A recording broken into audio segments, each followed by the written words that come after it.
The development of the T-90 tank is linked to a Soviet-era program designed to create a singular platform to replace several of the USSR's tanks.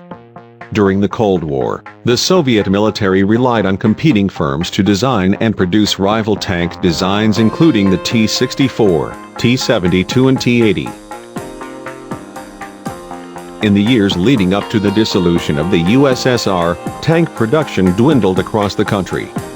In the first years of the new Russian Federation, the Ministry of Defense opted to produce one tank instead of multiple.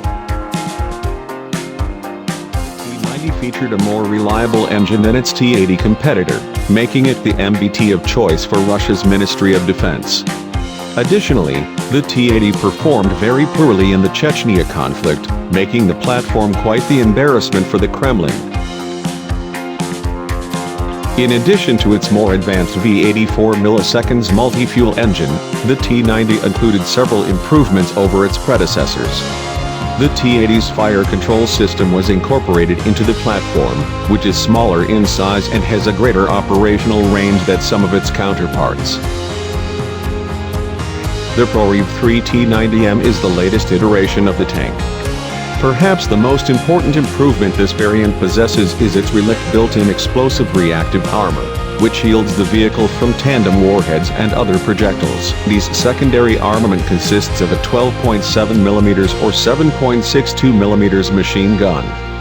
The main gun is the 2A46 125mm per liter 48 smoothbore cannon used by numerous Russian, Ukrainian, and Chinese tanks.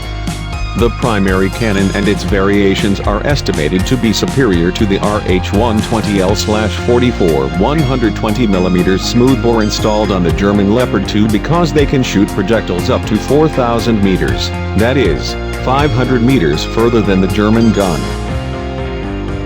Since the onset of the invasion, Moscow is estimated to have lost at least half of its tank fleet.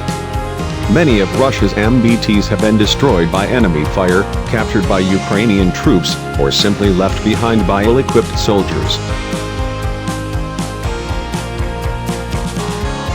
The Kremlin has turned to its storage of antiquated Soviet-era tanks to fulfill its armored vehicle needs on the front lines. The T-90M has not been spared by Ukraine's stocks of advanced anti-tank weaponry. Earlier this year, a video circulated on social media showing the destruction of a T-90M tank following a Ukrainian AT-4AT strike.